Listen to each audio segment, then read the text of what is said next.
This episode will cover a bit more on Forrest Gregg, as I was able to pull up some of his own accounts that show his impressions of Lombardi and the initial 1959 season. Then I'll go over Bill Quinlan a little, then Horning and Kramer, and after that, I'll showcase the Detroit Lions Thanksgiving Day game before concluding this episode by going over the newspaper accounts leading up to the first part of December. We have a lot to cover, so let's get started. The following information comes from Gregg's book, Winning in the Trenches, A Lifetime in Football. To keep the pace from dragging, I will focus only on his arrival in Green Bay in 1956 and his first encounter with Lombardi. The other parts of his life will be covered, but in a later episode. Forrest Gregg, who attended Southern Methodist University, actually wasn't very interested in playing professional football until his senior year, where he received several offers from different teams. He was especially drawn to the Los Angeles Rams, partly because of the 1953 movie Crazy Legs, which portrayed the life of Rams receiver Elroy Hirsch. It received an Academy Award nomination for Best Film Editing, so evidently it wasn't completely terrible, unlike some other sports biographies from around that time. Gregg revealed that he got offers from the Detroit Lions and the Baltimore Colts. He was familiar with the Lions from watching their Thanksgiving Day games, but he was more impressed by the Colts star receiver Raymond Berry. Berry, a former college teammate, had graduated 1 year earlier, and Gregg remembered being impressed by his pass-catching ability. After speaking to Berry, he decided that maybe Baltimore was the place to be. He also received a letter from the Packers, but he disregarded it because it came too late. The draft took place on November 28, 1955. Gregg was in class when SMU's PR director Lester Jordan summoned him to his office. Gregg recalled their conversation. "Forrest," he said, "we just got a call from the Green Bay Packers. They drafted you in the second round. My initial reaction, I have to admit, was disappointment. I was hoping for the Rams or the Colts, even the Lions, but Green Bay?" So Gregg used the phone there to call Jack Vince, and after the conversation, he seemed to be placated. Plus, he thought about the other SMU players that had gone there, and suddenly the place didn't seem so bad. Gregg contacted the Packers and negotiated with them. They offered him $7,500, which is $1,000 less than what the Canadian Football League offered him. But Vince promised him a $250 signing bonus if he survived the training camp, and Gregg preferred the NFL over the rival CFL, so the die was cast. Gregg was going to become a Green Bay Packer. In 1956, he arrived at the training camp and faced a dilemma. The defensive coaches wanted him on their line, but the offensive coaches disagreed. He played on both sides in the preseason, but mostly on offense, although he would go on to start only 2 games that first year. It was there, as a rookie, that he had a memorable encounter with Big Daddy Lipscomb and the Baltimore Colts. Gregg had been continuously holding Lipscomb without being penalized, which angered him. During a break in the game, he grabbed Gregg as he was returning to the huddle. Gregg remembered Lipscomb's words. "Hey, Forrest, let's make a deal." I was surprised he knew my name. "What kind of deal?" I asked, though I was skeptical. "If you don't hold me," Lipscomb said, "I won't kill you." Gregg accepted his offer. In December of 1956, he would get drafted into the Army. He tried to think of ways to get out of this, however, he was given a clean bill of health. He spent some time at Fort Leonard Wood, where a sergeant offered him a chance to play football in the service. He agreed and moved to Fort Carson, where he worked in G2, fingerprinting people and handling security clearances. He did this for several months until the service football season started. In one of the locker rooms is where he met a young Willie Davis, who had put on shoulder pads without realizing they belonged to Gregg. The two struck up a conversation, and Davis had revealed he too had been drafted into the NFL. In his case, it was the Cleveland Browns, and like Gregg, he was having to deal with some mandatory military service. They played 10 games against other military bases across the country. After the season ended, he became the base's lifeguard and spent the rest of his 2 years in the service mostly just hanging out by a pool. He came back to the NFL in 1958 and saw many changes. The equipment had improved, they had a new stadium, and Scooter McLean was the coach. However, Greg didn't go into any new details that haven't already been said before. Rather, he simply echoed the earlier accounts of the coach being too nice and the team lacking discipline. So that year came and went, and McLean was shown the door. Fast forward to 1959, and news came that Lombardi had been hired. Greg had no idea who he was, but a little while later, he ran into Tiny Goss, who was one of Lombardi's former players. Greg remembered the interaction. "Do you know this guy Lombardi?" Tiny asked me. "No, I don't," I said. "Do you know him?" His answer was succinct. "Yeah." "Well, what's he like?" I asked. "He's a real bastard." Tiny was short and to the point. I didn't feel the need to ask any follow-up questions. When he finally met him, Greg had a rather interesting first impression. As of all the ways he could have described his new future Hall of Fame coach, he used the word charming. Greg wrote, "The first time I saw his warm, engaging smile, I was taken by his charming personality. The first time he hollered at me on the practice field, I recognized his demand for effort and an absolute commitment to one's craft. We had the talent before he arrived, but it was Vince Lombardi who made us champions." This goes to show how different people can view the same exact interactions through very different lenses. Even when Greg was personally yelled at, he remembered the experience fondly because he saw what Lombardi was trying to do. He didn't take it personally. However, be that as it may, this is the first person through my research that I've encountered that spoke about Lombardi and decided to talk about his smile. Greg mentioned doing the grass drills that first day and said they must have had to go up and down about 50 times. Greg had never been in peak football shape before 1959, but Lombardi's arrival changed everything. According to Greg, one of the things that made the Lombardi sweep so successful was his versatility. Horning had been quarterback in college, could pass from this play, which gave the defense something else to worry about. And they could fool the other team by faking the sweep or running it to the other side. Greg only got fined once by Lombardi. It was late in the preseason, and his roommate had been cut. He had a room to himself and overslept. Vince called him and woke him up. He tried to slip into the meeting unnoticed, but Lombardi caught him and fined him $10. That was the first and last time. Coach Lombardi was what everyone called him, except Emlyn Tunnell, who addressed him as Vinny. Greg was shocked by this at first, but Tunnell had a history with him going back to the New York Giants. After the first preseason game, a close loss to the Bears, Greg and many of the other players expected to see Lombardi blow up, but instead he appeared pleased with the overall team effort. This is consistent with accounts from other people, where he paradoxically seemed more bothered after they won. Greg said that the Packers took train trips to the West Coast in 1956, which lasted 2 days and 2 nights. By 1959, however, they had switched to flying. I'm not sure when the transition occurred, but it was somewhere between 1957 and 1959, at least for the Packers. Other teams might have done it earlier, however, I was not able to pull up any information on this. Now that that's out of the way, let's move on to the other players. Born in Lawrence, Massachusetts in 1932, defensive end Bill Quinlan would be an important part of the Green Bay pass rush in their early years. However, he wouldn't start off a Packer.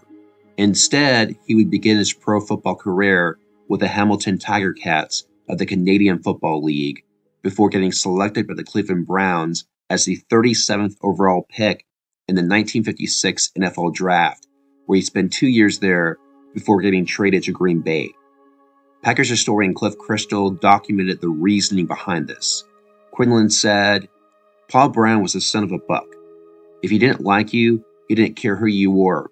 He'd get rid of you. You had to be a lapdog for Paul Brown. You had to be like a Lou Groza, a perfect gentleman off the field as well as on." Initially, Quinlan didn't like the idea of being sent away to Green Bay. Although the Browns had been embarrassed in the 1957 NFL championship game just 2 years prior, Cleveland was still regarded as one of the premier franchises in the league, and with a young Jim Brown leading the way, there was some promise. So Quinlan at first acted like he wasn't going to play, which led to Lombardi buttering him up. This appeal to his ego worked, and he would soon be another important piece added to the club in their efforts to turn it all around. Quinlan described his first year there in 1959. I lived upstairs from the downtown bar with Ray Nitschke. I was a bachelor then. My wife stayed home. Nitschke and I were roommates. He was as nutty as I was. We were too much alike. I lived with my wife in Green Bay after the first year. And apparently the small town didn't provide much for Quinlan in the ways of entertainment. They had one restaurant in Green Bay, for cripe's sake, 40 years ago called The Spot. They didn't have anything. It was such a small town. There's a bar across the street from the Northland Hotel where the players hung out. We drank a few nights a week. Come Friday, Saturday before the game, we'd taper it right off. We were in such good physical shape, you know. We had our cocktails. Why not? Again, Crystal documents his thoughts on some of the other players. On Nitschke, he was tough on and off the field. He was crazy like myself. Give him a couple cocktails and he'd go wacky. There's a lot of noise in those bottles, you know. Just crazy. We never fought in those bars. Just had fun. Call one another up. Stuff like that. On Jimmy Taylor. He was great. He wouldn't run around you. He'd run through you. That was his makeup. He enjoyed hurting a defensive back or linebacker. He was the toughest I've ever seen. He was crazy. He was mean. On Bart Starr. He never hung around with the players in the bars. And finally, we have the issue of Quinlan getting traded away from the Packers. I wasn't the easiest guy in the world to handle. I was a wild individual, never gave a crap. I guess he didn't like that. I felt he could get along without me. He laid the laws down and you screwed up and paid the consequences. I guess I screwed up too much and he said, "The hell with Quinlan, we gotta get rid of him." Quinlan would play 3 more years before retiring after the 1965 season. Although he was never a Pro Bowler, he would finish his career with 3 interceptions and 18.5 unofficial sacks. The last 2 players I wanted to address are Paul Hornung and Jerry Kramer. Of course, both of these men were already given their own individual episodes. However, now I'm going to go over some information that was not included in their autobiographies. First off, with Paul Hornung, we have Crystal providing more elaboration. On plays inside the 20-yard line, Lombardi called Hornung one of the greatest ever. Hornung and the split end also were the primary receivers of what might have been Lombardi's favorite pass play, one he named the Bart Starr Special. Let's not forget either, that as much as Hornung contributed as a runner, passer, and receiver, Lombardi thought his greatest strength was his blocking. Hornung's intangibles were another asset. One of those great money ball players, Lombardi said of him. Hornung was the MVP of the 1961 NFL Championship game and apparently was going to be named MVP of the 1965 title game as well until voters huddled and decided to give it to Taylor because Hornung had already won the award once. Taylor wasn't a bad choice either, but he probably should have been MVP of the 1962 championship. And Crystal brings up one player who summed up Hornung in a nutshell. I've always said Hornung was probably the best all-around back in modern-day football. Pro Football Hall of Fame defensive end Doug Atkins, who played against Hornung twice a year as a member of the Chicago Bears, said in 1996. He could pass, he could run, he could kick, he could catch, he could block. They say, well, he couldn't run as good as so-and-so. He couldn't do this. I said, who the hell could do all those things? He could run like hell and do these things in key situations. And that's the constant thing that people who praise him say. It's very common to see people conceding he wasn't the absolute best at rushing, blocking, kicking, or passing, but he was one of the few players in the league who could do all of them. Now, does that merit an inclusion into the Pro Football Hall of Fame? I'll let you decide the answer, but as far as Hornung's versatility goes, there are very few people who could pull off the wide variety of plays he was asked to do, and that puts him in a special place in Packers history. With Jerry Kramer, Lombardi on more than one occasion called him the best guard in football. Crystal documents. Jerry Kramer has a perfect devil-may-care attitude it takes to play this game, Lombardi wrote in his book, Run to Daylight. He not only ignores the small hurts, but the large ones too, and the evidence of his indifference is all over his body. Two good guards are hard to come by, and if Jerry has a weakness, it's at his pass blocking, although it isn't bad. Is it up to his blocking while leading plays? On the latter, he is great. Perhaps Kramer's most famous block would come in the Ice Bowl several years later, as he was the one holding Cowboys defender Jethro Pugh at bay so Bart Starr could sneak in for the game-winning touchdown. That being said, there were players who disagreed with this. While Kramer would eventually end up in the Hall of Fame in 2018, it was a long time coming. Again, we have Crystal, who documented the reasons for the delay. What were senior committee members to do when Bart Starr appeared before them and pitched for the selection of left tackle Bob Skoronski, supposedly the offensive lineman who earned the best grades from Lombardi? An overriding number of coaches, scouts, and players from the 1960s and 70s said Gail Gillingham, who played 2 years for Lombardi, was the best guard the Packers ever had. Gillingham was a 5-time Pro Bowl selection, Kramer a 3-time pick. When some of the same coaches, scouts, and players said Fuzzy Thurston was as good as Kramer, if not better. Thurston himself told people he was better than Kramer and that Gail Gillingham was better than both of us. It's easy to look back years later and brush off just how much opposition a player can receive in the quest to give them this honor, either through passive inaction or worse, through outright opposition. This demonstrates the well-known open secret of the Hall of Fame. It's not a complete meritocracy. It's a mixture of not only what you did on the field, but how much people liked you, mixed with that particular time period you played in. Getting back to Kramer, whatever the actual reasons for his delayed induction into the Hall, he's in now, and he got in during his lifetime, so he was fortunately able to see the fruits of his labor finally be realized. Now that those items are out of the way, let's get back to the newspaper accounts. On November 26, 1959, the Green Bay Packers defeated the Detroit Lions 24-17 in a rather strange game. As well, there would be an explosion of points in the first 2 quarters. The second half would be a shutout for both clubs. This brought the team back to 5-5 and gave them a chance to go above 500 in their next match.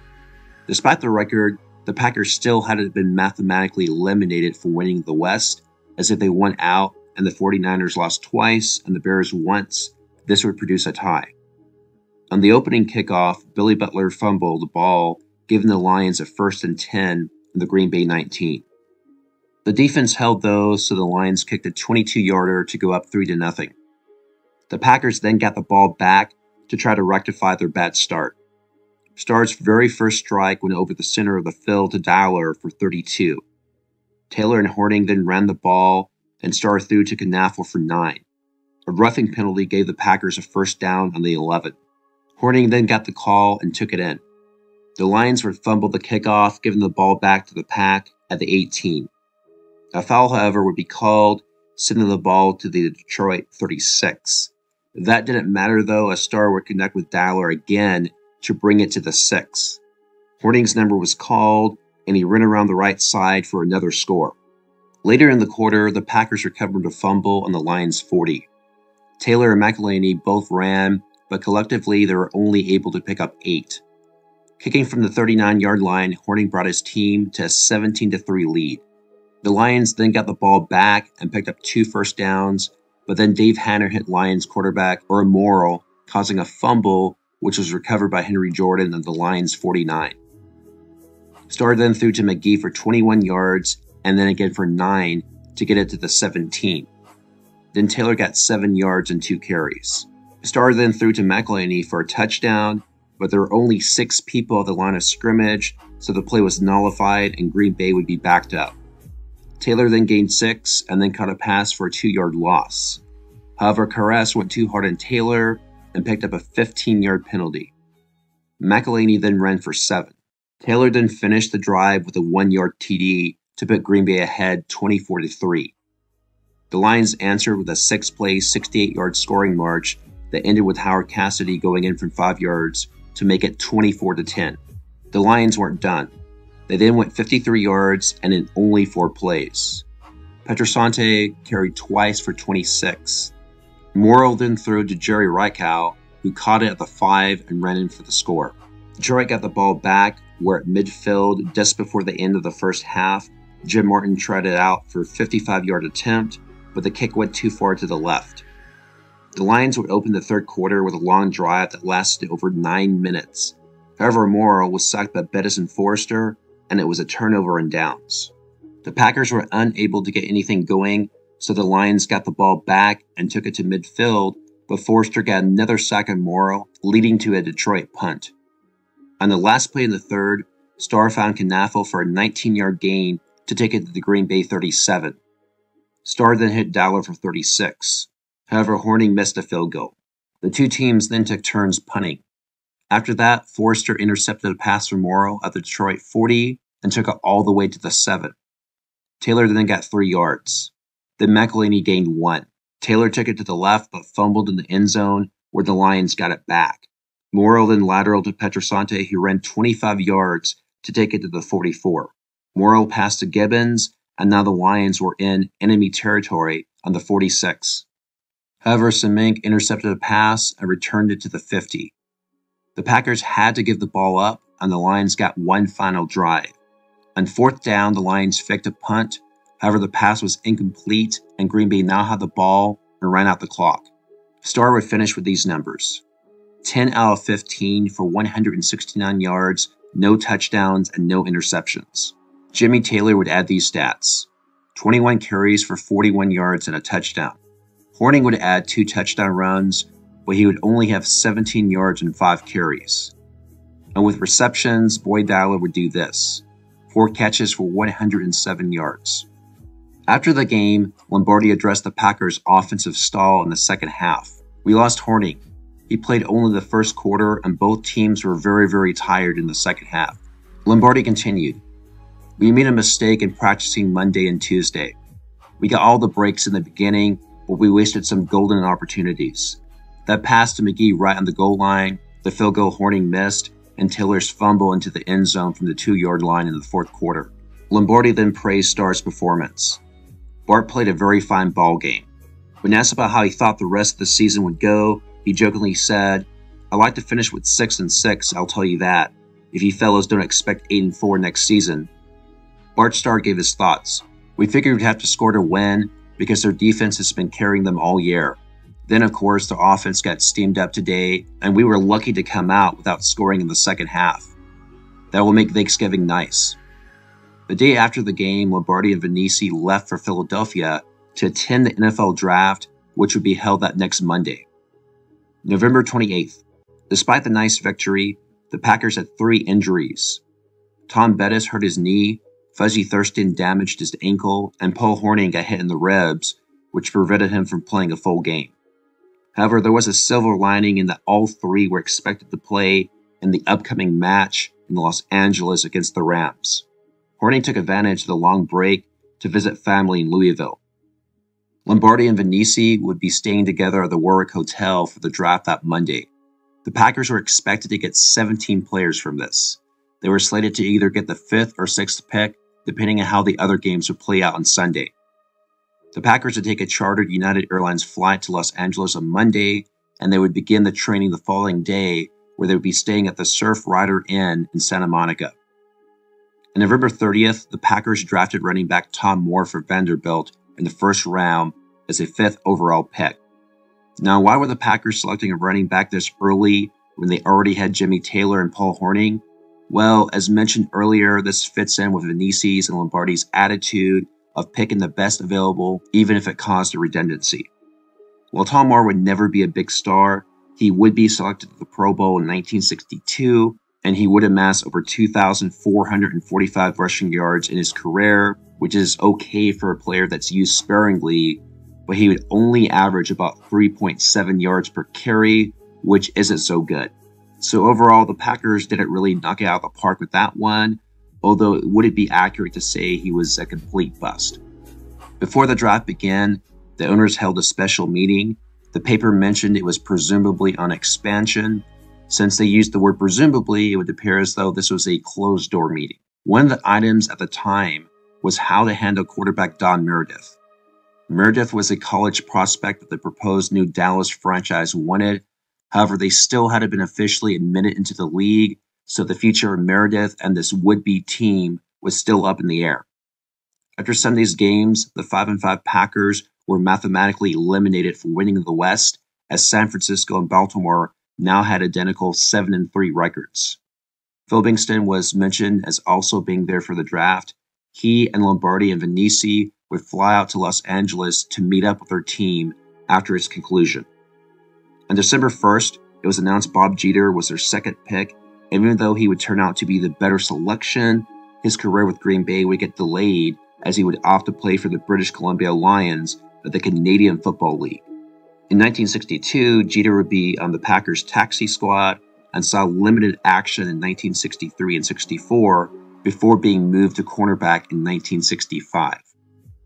Despite this very late start to his career, he would end up making the Pro Bowl twice, and the highlight of his time would be in 1967, where he picked off 8 passes in 14 games. He would finish his career with 26 interceptions, and this feat is even more impressive when you consider he was 29 years old before he finally realized his potential with the team. Of the draft selections, Lombardi would say, "Those are the best available football players to Green Bay in those rounds, and they are all top-flight boys who have the capability, on the basis of their college performances, to play with any team in the league." However, Lombardi would add, "I was disappointed that there were not enough top linemen available in the early rounds." The draft was completed that Monday night around 10 o'clock. December 2nd. By not going after any high-profile quarterbacks in the draft, Lombardi showed his vote of confidence in his current set of QBs. It was not said if Starr would be the starter in the match against the Rams, although this was expected to be the case.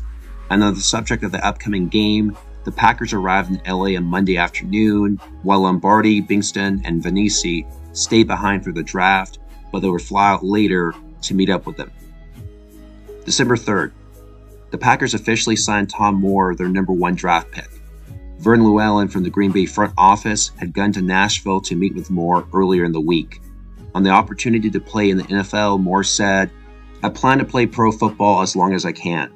I like the idea of playing with Green Bay because it is building for the future and looking for younger players." December 4th. It was reported that if Tom Bettis was still hurt by the time the Rams game rolled around, then Ray Nitschke would get some minutes. Nitschke already saw some action in the last game, but now was an opportunity to play a full match. Paul Hornung was noted as now being healed from his earlier rib affliction, and Starr was officially listed as being the starter for the next game, something that hadn't been done prior. The 2-8 Rams had been winless since beating the Packers during the earlier matchup, so it would seem like it was going to be an easy victory for Green Bay. However, considering this team racked up 45 points against them last time, they were probably approaching this with caution. December 5th. Kickoff for the game was set for 3:30. Yes, the Rams were playing at home, and yes, the final score of the last meeting had Los Angeles winning 45-6, but Jimmy Taylor didn't play, Roy Dowler hadn't yet blossomed as a receiver, and now Bart Starr was playing with poise. Oh, I remember how I mentioned that Tom Ferris' time as an assistant with the Packers seemed to be largely overlooked? Well, I seem to have found an answer as to why. The paper said that after spending 6 weeks with the team during training camp, Ferris left the club and had finally returned, but only for the last 2 games. So Ferris wasn't a full-time assistant coach. I can't think of a modern-day example of this happening, but if I had to make a guess as to why, I would point to the low salaries of the time. During this era, it was completely normal for assistants to have second jobs during the off-season. For example, Lombardi did this while he was an assistant with the New York Giants, and so did their other assistant, Tom Landry. So perhaps Ferris was busy working somewhere else away from sports that paid much better. Remember, we are still dealing with 1959 level salaries. Getting back to the paper, Ferris praised Boy Dowler. He has the potential to be a great one in the league, and he responds to coaching very well. He's always working hard. That's all for now. When we continue, we'll cover their match against the Los Angeles Rams, where a now much more competent Packers squad had a chance to get some payback. See you next time.